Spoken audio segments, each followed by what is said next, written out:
So let's say you bought a home 10 years ago and you're starting to think about a move.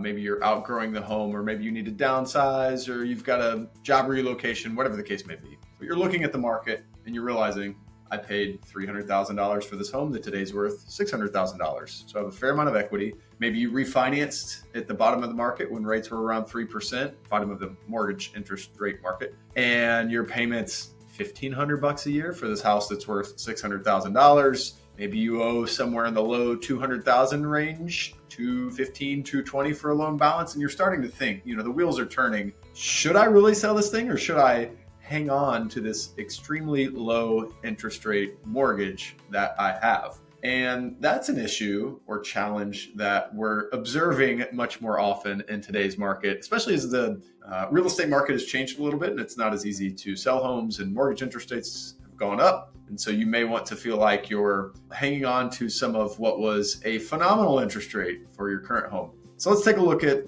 pros and cons of selling it versus the pros and cons of keeping it as a rental property. So the pros of selling it, the first of which that comes to mind is the tax treatment that you get when it's your primary residence.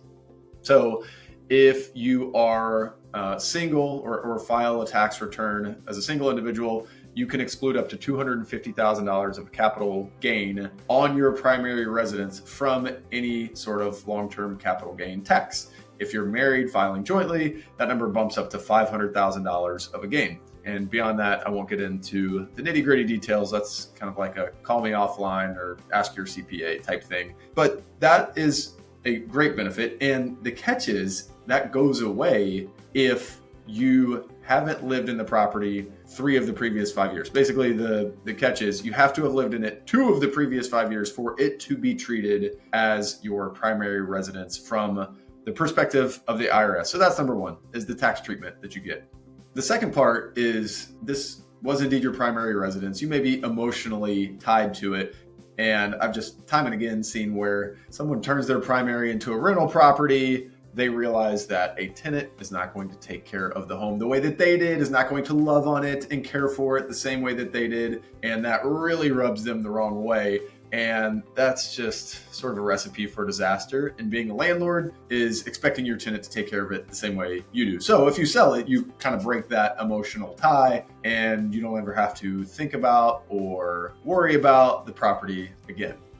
And then the last thing on the pros of keeping it as a rental property is just the financial flexibility that you get. You get to put those eggs in different baskets. If you've got a large gain coming, like I said, could be hundreds of thousands of dollars. Maybe you need to put that into your new residence, but in my scenario here, you probably don't. If you're considering keeping it as a rental property, you could go invest that in public markets. You could split that up into different rental properties to sort of offset the risk and improve cash flow. So that's the thing about selling it, is that it gives you the ability and opportunity to diversify how that money is earning a return. Okay, now for the cons of selling the property, first of which is, again, financial, the missed upside of real estate appreciation. We know after hundreds of years of watching real estate markets that real estate will appreciate. The dirt underneath your feet that the home is built on will appreciate because there's a demand for places to live, especially in a growing market like Jacksonville, Florida. So if you sell it, you miss out on future appreciation. And beyond that, if you had a great mortgage interest rate in place, you will no longer have that low interest rate loan to brag about at cocktail parties. The second con of selling the property is that there are costs associated with selling real estate.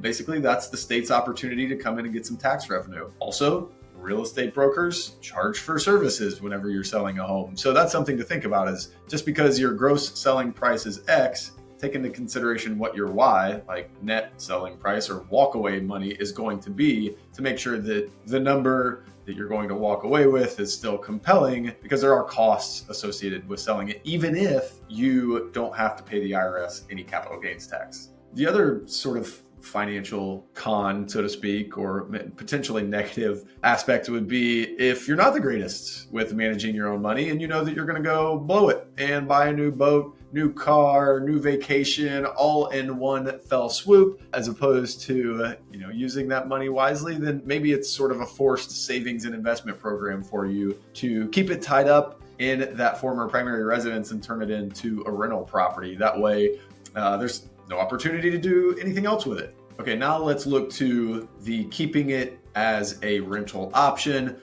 We'll start with the pros of hanging on to it, and the first of which is financial. This is why I love rental property, is it generates and creates perpetual income. So every month that you have a tenant in place, they're paying rent, you have an income stream. And if you can put some of those together and have multiple income streams, that it's passive, it does require your attention and requires you to be strategic about how the property is being managed and that's what improvements you're making, et cetera, et cetera. But very, very few hours a month, maybe even a few hours a quarter, can be all you need to make sure that this investment performs and moves forward into the future. There are also tax benefits. We talked about, the tax benefits of selling being that you don't have a long-term capital gain to pay if it was your primary residence. But if you turn it into a rental, you can then depreciate the property, which means you're taking a paper loss every year to deduct against the income that you've made. And so that can be a good thing. It's also an ask your CPA if you want to get into the nitty-gritty details of tax benefits of owning rental property, but that's one thing that you certainly should consider. And as I mentioned before, with having refinanced when mortgage interest rates were really low, if you do indeed have a low interest rate mortgage, you get to hang on to that for the long term and really enjoy the 3% interest rate for the next 10, 15, 20 years while you own this property as a rental still. The other thing that we see often in the Northeast Florida area with all of our military moves is that we'll have members of the military who bought a primary residence. They get orders to go elsewhere and they turn it into a rental with the future expectation that they may be back in the Jacksonville area and want to move back into it, at which point you let your tenant's lease run out and then you move right back in and take over as your primary residence. Obviously, if you would have sold it, you would not have been able to do that. Now for the negative aspects of turning your primary into a rental property. I mentioned it before, but tenants never treat your stuff the same way that you do. So if you think that's going to be a problem for you personally, keep that in mind. And then again, with the tax consequences, so once you get beyond that third year of it not having been your primary residence anymore, if you do decide to sell it at that point, you will be subject to long-term capital gains tax rates. I'm not a CPA, but we'll plug some IRS links so that you can take a look at it in the article on our website. And that's just one thing that you need to consider. And the rental income is taxable as well. So you just want to make sure that you're making decisions based on the net effect of what you will be receiving, not like the optimistic gross top line revenue number. And then the last thing in terms of negatives go and turning it into a rental property would be that if you haven't owned rental property before, again, sometimes you can be a bit optimistic about how things will go. Costs go up. So your real estate taxes are going to go up because you're going to lose your homestead exemption. Your insurance costs are going to go up because insurance companies would prefer to insure properties that are primary residences versus rentals because their algorithms say we're going to have more claims and more expense on rental properties than we do on primary residences. So your insurance costs go up a bit, your real estate taxes go up a bit, and then obviously your maintenance for wear and tear stuff is going to go up. I saw an article on Forbes, I believe it was, that estimated 5 to 8% of gross rent in maintenance cost, depending on the age of the property and type of the property. Probably not much less than that, but certainly could be a little bit more if it's an older home that's just in constant need of attention. So if you're really wanting to dive into this, I have calculators on thinking about like return on equity and a bit more fancy math to give you an idea for what the numbers would look like when you think about selling it versus renting it. But at the end of the day, my suggestion would be give me a call, because no matter the calculator, it's not going to be able to measure like the emotional hassle of potentially turning a primary residence into a rental And that just depends on your personality type and like how long you were in the home, what kind of memories you have in the home. And that's something that you just need to sort through and have somebody pepper you with questions on so that you can bring to the surface. Is this going to work, or is this going to be a headache for me? So hope that's helpful. Feel free to reach out if you do want to have that conversation. 904-405-1995, Jeff at pursuitrealestate.com. We'll catch up soon.